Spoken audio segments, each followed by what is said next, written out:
잠시 상상해 보세요. 여러분이 거대 제조기업의 CEO라고 말이죠. 철강이나 화학제품 아니면 자동차를 만듭니다. 현대 세상을 구축한 바로 그 기반들이죠. 여러분은 유럽의 경제 엔진이자 정밀함, 효율성, 그리고 엔지니어링의 최고봉으로 알려진 독일에 있습니다. 하지만 지금은 2023년입니다. 공장에 들어섰는데 조용합니다. 너무 조용하죠? 고객이 없어서 문을 닫은 게 아닙니다. 노동자들이 파업해서도 아니고요. 말 그대로 전기료를 낼 돈이 없어서 문을 닫은 겁니다.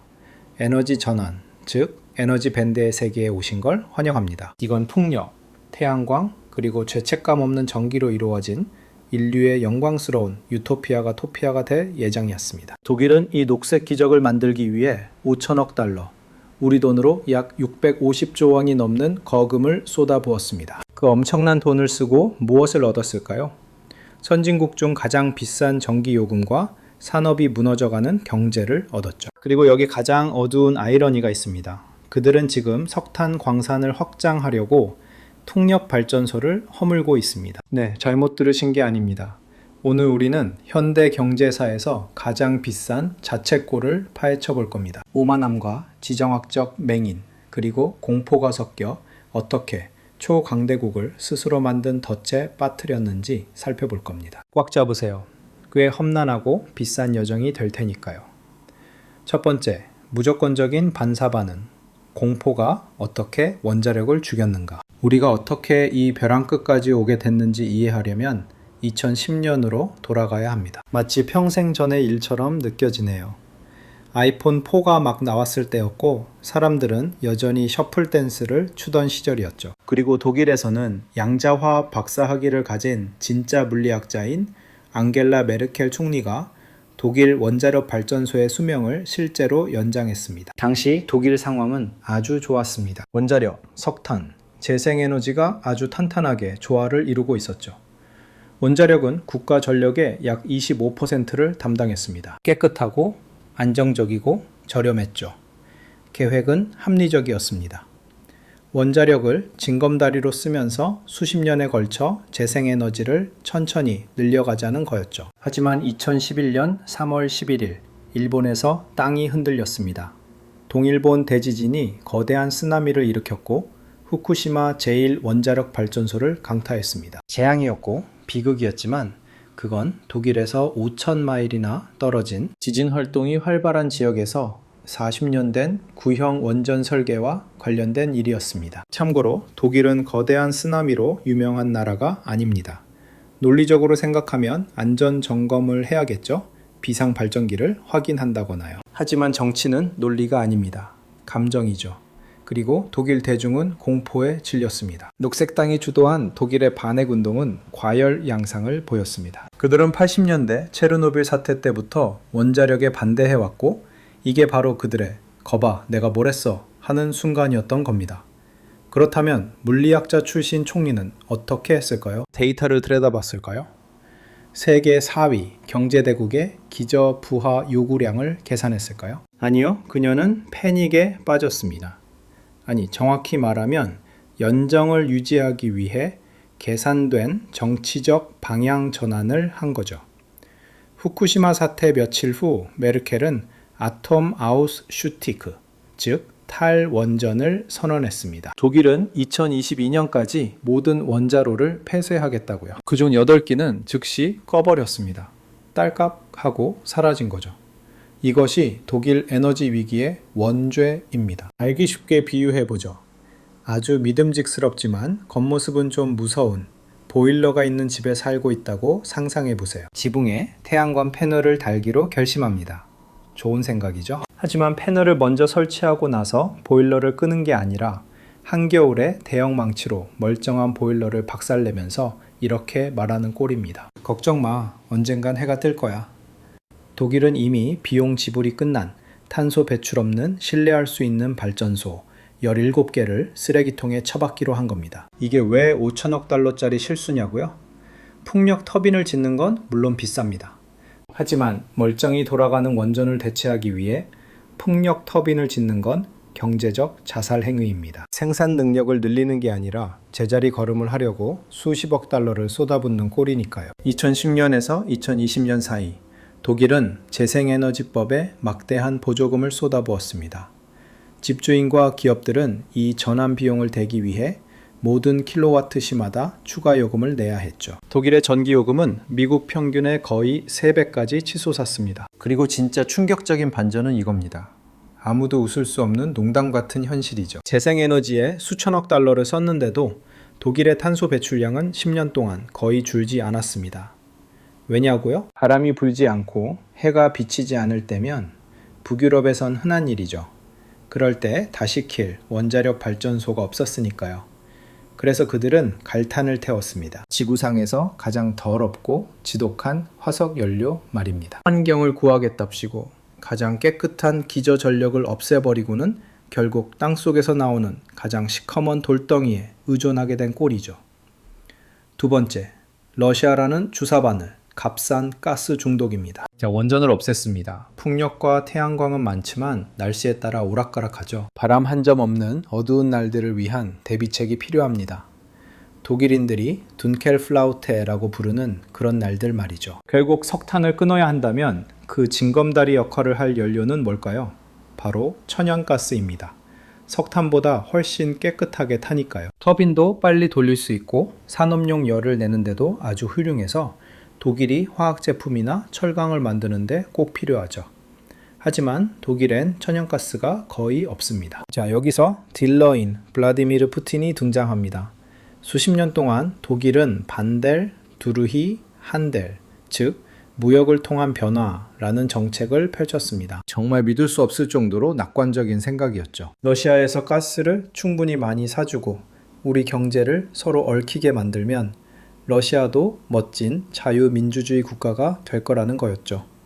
우리가 최고의 고객인데 설마 전쟁을 하겠어? 그렇죠. 이런 믿음은 노트스트림 1 건설과 노트스트림 2 계획으로 이어졌습니다. 이건 발트해 해저를 지나는 거대한 파이프라인으로 값싼 시베리아산 가스를 독일 산업의 혈관에 직접 꽂아 놓도록 설계된 거였죠. 그건 마약이었고 독일은 중독자였습니다. 2021년까지 독일은 천연가스의 55%를 러시아에서 수입하고 있었으니까요. 바스프, 바이엘, 폭스바겐 같은 독일의 제조업 모델 전체가 값싼 러시아 가스가 영원히 흐를 거라는 가정하에 세워진 겁니다. 경고는 있었습니다. 정말 수많은 경고가 있었죠.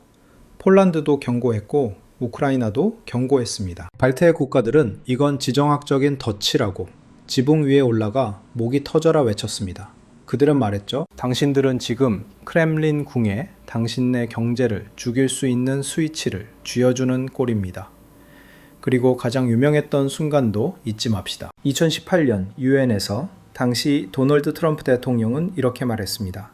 독일이 즉시 항로를 바꾸지 않으면 러시아 에너지에 완전히 종속될 것이라고요. 카메라는 독일 대표단을 비췄습니다. 그들은 비웃고 있었죠. 낄낄거리며 서로를 쳐다보는 눈빛이 딱 이랬습니다. 이 멍청한 소리 좀 들어봐. 고차원적인 유럽 외교가 뭔지도 모르면서. 그리고 2022년 2월로 시간을 돌려보죠. 러시아 탱크가 우크라이나로 밀고 들어갔습니다. 그 웃음 정말 순식간에 사라졌습니다. 갑자기 무역을 통한 변화 정책은 세련된 외교술이 아니라 자살 행위나 다름없는 직무유기처럼 보이기 시작했죠. 제재가 시작되고 러시아가 가스 공급을 조이고 파이프라인이 미스터리하게 폭파되었을 때 폭파 얘기는 다른 영상에서 다루겠지만요. 독일은 한겨울 눈보라 속에서 발가벗겨진 채 서 있는 꼴이 되었습니다. 가스 가격은 단순히 오르는 정도가 아니라 수직으로 치솟았습니다. 현물 시장 가격은 정점에서 1000%나 폭등했습니다. 영상 초반에 나왔던 공장 사장님 기억나시나요? 갑자기 에너지 요금이 한 달에 100만 달러에서 1000만 달러로 뛰어버린 겁니다. 이건 감당할 수 있는 수준이 아닙니다. 고객들에게 그 비용을 떠넘길 수도 없죠. 고객들은 그냥 중국이나 미국에서 철강을 사면 그만이니까요. 그래서 독일 정부는 허둥지둥 대책을 마련해야 했습니다. 전력 공급을 유지하기 위해 거대 에너지 기업인 유니퍼에 300억 달러라는 구제 금융을 쏟아부어야 했고 시민들의 폭동을 막기 위해 에너지 요금 보조금으로 수천억 달러를 더 써야 했습니다. 여기서 덫이 꽉 닫히는 겁니다. 독일은 원자력 발전소를 폐쇄했으니 예비 전력도 없었고 이념적으로 화석 연료도 멀리했습니다. 그런데 유일하게 허용했던 연료인 가스의 주요 공급자가 국가의 적이 되어버린 겁니다. 녹색당 출신의 로베르트 하베크 경제부 장관은 아이러니하게도 러시아산 파이프라인 가스를 대체할 액화 천연가스 LNG를 구걸하기 위해 카타르 국왕에게 고개를 숙이는 굴욕적인 세계 순방을 떠나야 했습니다. 더 큰 아이러니는 LNG가 러시아 가스보다 훨씬 비싸다는 겁니다. 가스를 냉각하고 바다 건너 운송해서 다시 기체로 만들어야 하니까요. 이건 값싼 독일 제조업의 시대가 영원히 끝났을 가능성이 높다는 걸 의미합니다. 메이드 인 저머니를 글로벌 강자로 만들었던 경쟁 우위, 즉 높은 품질과 경쟁력 있는 가격은 알고 보니 값싼 러시아산 탄화수소가 암묵적으로 보조해주던 덕분이었으니까요. 이제 그 보조금이 사라지자 기초가 흔들리다 못해 땅이 쩍쩍 갈라지고 있는 겁니다. 이제 시작일 뿐입니다. 다음 파트에서는 유럽의 탈산업화와 왜 주요 독일 기업들이 짐을 싸서 텍사스로 떠나고 있는지 살펴보겠습니다. 지루한 전문 용어 없이 세계 경제를 이해하고 싶다면 지금 바로 구독 버튼을 시원하게 눌러주세요. 알고리즘에도 도움이 되고 제가 전기요금을 내는데도 큰 힘이 됩니다. 그리고 댓글로 알려주세요. 독일이 원자력 발전소를 다시 가동해야 할까요? 아니면 너무 늦었을까요? 저는 모든 댓글을 다 읽어봅니다. 세 번째, 탈산업화의 재앙. 잘 가요, 메이드 인 저머니. 이 에너지 덫의 진짜 대가를 보고 싶다면 고지서망 봐선 안 됩니다. 루트비 사펜을 봐야 합니다. 이곳은 세계 최대 화학기업인 바스프의 본거지입니다. 이 단일 사업장이 소비하는 천연가스의 양이 스위스 전체 소비량과 맞먹을 정도죠. 수십 년 동안 이곳은 독일 산업의 심장이었습니다. 값싼 러시아 가스를 비료, 플라스틱, 비타민으로 바꿔 전 세계에 팔았으니까요. 하지만 2023년 그 심장 박동이 불규칙해지기 시작했습니다. 바스프는 유럽 내 사업을 영구적으로 축소하겠다고 발표했습니다. 주력 공장에서 2,600개의 일자리를 줄였고 암모니아 공장 중 한 곳을 폐쇄했습니다. 그럼 그 투자는 어디로 가고 있을까요? 중국입니다. 바스프는 중국 잔장에 100억 달러 규모의 최첨단 단지를 짓고 있습니다. 왜냐고요? 중국은 에너지가 싸고 정부가 에너지를 쓴다고 죄책감을 느끼게 하지 않으니까요. 그리고 바스프뿐만이 아닙니다. 이건 대탈출입니다. 저렴하기도 하고 정부가 그걸 쓴다고 눈치를 주지도 않죠. 그리고 그들뿐만이 아닙니다. 이건 대규모 엑소더스, 대탈출입니다. 그 고장나지 않는 천하무적 세탁기를 만드는 회사 밀레가 생산시설을 폴란드로 옮기겠다고 발표했죠. 폭스바겐은 대놓고 차세대 배터리 공장을 캐나다와 미국에 짓겠다고 논의 중입니다. 인플레이션 감축법에 그 달콤한 보조금을 쫓아서 말이죠. 경제학자들은 이걸 점잖게 구조적 변화라고 부르더군요. 하지만 제겐 더 정확한 표현이 있습니다. 바로 탈산업화입니다. 이게 무슨 뜻인지 한번 생각해 보세요. 독일은 수출 중심 경제입니다. 페이스북이나 구글 같은 건 없어요. 대신 손으로 만질 수 있는 물건들이 있죠. 무언가를 만들어낸다는 뜻입니다. 만약 경쟁력 있게 물건을 만드는 능력을 뺏긴다면 무엇이 남겠습니까? 맥주 맛 좋은 아주 근사한 박물관 뿐이겠죠. 바스프의 CEO 마틴 브루더 밀러는 말을 빙빙 돌리지 않았습니다. 유럽의 경쟁력은 갈수록 떨어지고 있다라고 했죠. 이건 CEO들이 배가 침몰하기 전에 우린 떠난다 라고 말하는 방식입니다. 이건 단순히 부유한 주주들이 돈을 잇는 문제가 아닙니다. 사회를 지탱하는 보수가 쏠쏠한 중산층 노조 일자리들이 걸린 문제입니다. 제철소가 문을 닫으면 다시는 돌아오지 않습니다. 화학 공장이 중국으로 옮겨가면 그냥 중국에 눌러 앉는 겁니다. 독일은 지금 다른 나라들은 거들떠보지도 않는 탄소 감축 목표를 맞추겠답시고 스스로의 속을 텅텅 비우고 있습니다. 마치 이웃들에게 자기가 화재 안전에 얼마나 진심인지 보여주려고 멀쩡한 자기 집에 불을 지르는 꼴이나 마찬가지죠. 네 번째, 전력망 병목 현상입니다. 40억 달러짜리 유령 전기 스캔들이죠. 자, 잠시 기술적인 이야기를 해보죠. 여기서부턴 그 무능함이 진짜 빛을 발하는 구간이거든요. 독일에겐 지리적인 문제가 있습니다. 바람은 바다가 있는 북쪽에서 부는데 공장은 BMW와 지멘스가 있는 남쪽에 몰려 있죠. 전기를 A에서 B로 보내려면 거대한 고압 송전선이 필요합니다. 그중 가장 큰 프로젝트가 G트링크입니다. 에너지 전원의 대동맥이 될 예정이었죠. 원래 계획은 원자력 발전소 폐쇄 시점에 딱 맞춰서 2022년까지 완공하는 거였습니다. 하지만 현실은 어떨까요? 관료주의의 지옥에 갇혀버렸습니다. 끝없는 소송과 님비 현상, 그러니까 내 뒷마당엔 절대 안 돼 라는 시위 때문에 결국 케이블을 땅속에 묻기로 합의해야 했죠. 그 바람에 비용은 3배나 뛰었고 프로젝트는 지연됐습니다. 새로운 완공 목표는요? 2028년이라는데 그것도 어떨지 모르죠. 그럼 북해에 폭풍이 몰아쳐서 풍력 터빈이 미친 듯이 돌아가는 날엔 무슨 일이 벌어질까요? 북쪽에는 전기가 넘쳐나는데 남쪽으로 보낼 방법이 없습니다. 전력망 과부하가 걸리죠. 정전을 막으려면 전력망 운영자들은 풍력 발전소의 가동을 멈추라고 지시해야 합니다. 그런데 기막힌 건 이겁니다. 풍력 발전소들은 그래도 돈을 받아요. 이걸 제급전 혹은 제 표현으론 유령전기라고 부릅니다.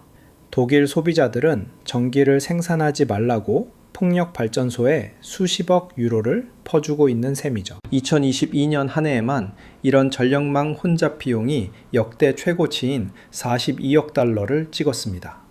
한번 잘 생각해 보세요. 북쪽의 풍력 터빈이 가만히 놀고 있는데 돈을 내고 있는 겁니다. 한편 그 전기가 남쪽으로 못 내려오니까 바이에른주의 공장들은 돌아가기 위해 예상하셨겠지만 석탄과 가스 발전소를 돌려야 합니다. 돈을 2번 내는 거죠. 받지도 못한 친환경 에너지 값으로 1번, 대신 써야 했던 더러운 에너지 값으로 또 1번요. 이건 정말 비효율의 끝판왕입니다. 그 비용은 누가 낼까요? 우편함을 열어보고 3년 만에 2배로 뛴 전기요금 고지서를 발견한 독일의 할머니가 냅니다. 이제 재앙의 절반쯤 왔네요. 다음 파트에서는 정부를 거의 무너뜨릴 뻔했던 열 펌프 대소동과 배출량이 실제로 줄어들고 있는 이유를 보여주는 녹색 현실 점검에 대해 이야기해 보겠습니다. 미리 말씀드리지만 좋은 소식은 아닙니다. 이 경제적 혼란에 대한 분석이 흥미로우시다면 좋아요 버튼을 꾹 눌러주세요. 사람들이 에너지 정책에 실제로 관심이 있다는 걸 유튜브에 알려주거든요. 그리고 댓글로 알려주세요. 만약 정부가 3만 달러를 내라고 강요한다면 여러분은 열 펌프를 설치하시겠습니까? 5번째, 열 펌프의 반란입니다.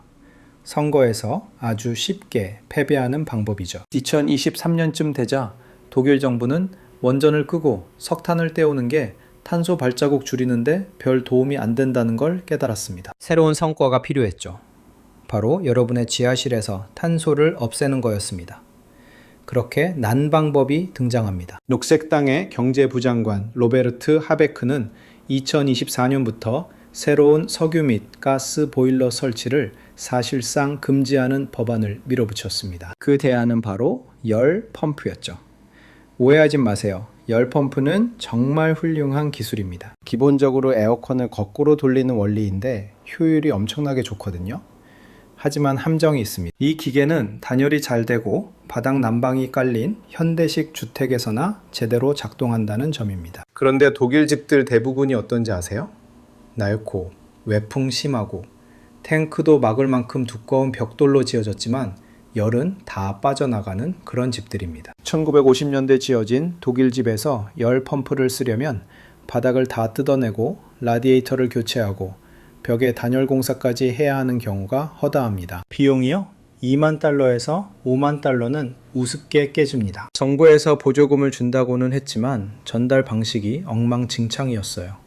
마치 강제로 재산을 몰수당하는 기분이 들게 했죠. 대출금 다 갚은 집에서 연금으로 근근히 사시는 할머니가 내년 겨울에 따뜻하게 지내려면 빚을 내야 할지도 모른다는 소리를 들은 겁니다. 대중의 반응은 그냥 화난 정도가 아니라 분노 그 자체였습니다. 타블로이드 신문인 빌트는 이걸 난방망치라고 부르며 대서특필했죠.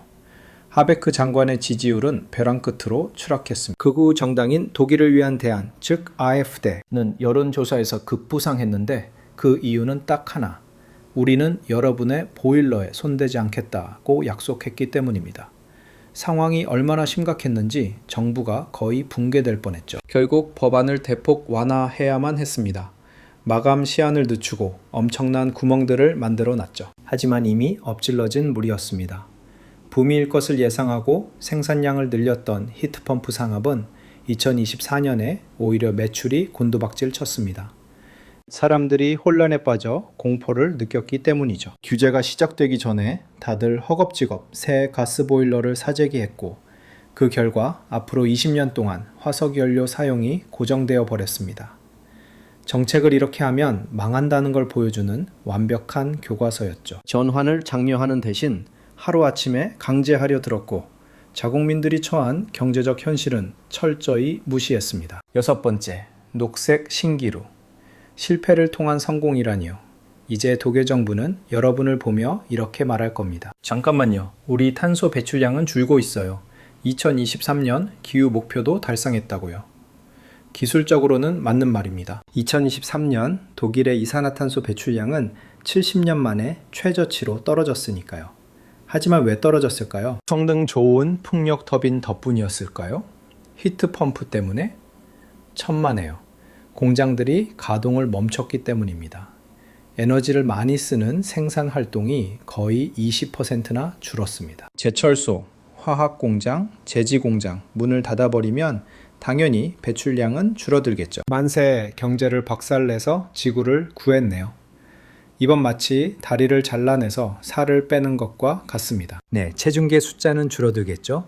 하지만 당신은 화장실 바닥에서 피를 흘리며 죽어가고 있는 겁니다. 독일 연방감사원장도 이걸 콕 집어 비판했습니다. 독일은 지속 가능한 전환으로 가고 있는 게 아니라고요. 기후 성공으로 위장한 경제 침체의 길을 걷고 있다는 거죠. 게다가 상황은 더 심각합니다. 왜냐하면 독일이 원자력 발전소 문을 닫았기 때문입니다. 이제 독일 전력망은 이웃 프랑스보다 더 더러워졌습니다. 프랑스는 전력의 70%를 원자력에서 얻습니다. 프랑스의 탄소 집약도는 킬로와트 시당 약 50g 수준입니다. 반면 독일은요, 운이 좋은 날에도 300에서 400g을 오갑니다. 그러니 독일인이 지구를 구하겠다고 전기차를 사봤자 프랑스인이 쓰는 전기보다 6배에서 8배나 더 더러운 전기로 충전하고 있는 셈입니다. 유럽의 친환경 에너지 리더라는 나라가 사실은 가장 큰 오염원 중 하나인 거죠. 단지 원자력이 탄소 배출 제로라는 걸 인정하기 싫어서 말입니다. 7번째, 2025년의 현실 점검. 우리는 지금 어디에 있을까요? 자, 2025년 말입니다. 독일 경제는 침체되어 있습니다. 2023년에 주요 G7 국가 중 유일하게 경제가 위축됐고 2024년에도 제자리 걸음이었죠. 값싼 에너지를 들여와서 고품질 상품을 수출한다는 독일의 성공 모델은 이제 박살났습니다. 정치 지형은 산산조각 났습니다. 녹색당은 생존을 위해 허덕이고 있고 독일을 부유하게 만들었던 산업들은 탈출 전략을 찾고 있죠. 그리고 전 세계가 지켜보고 있습니다.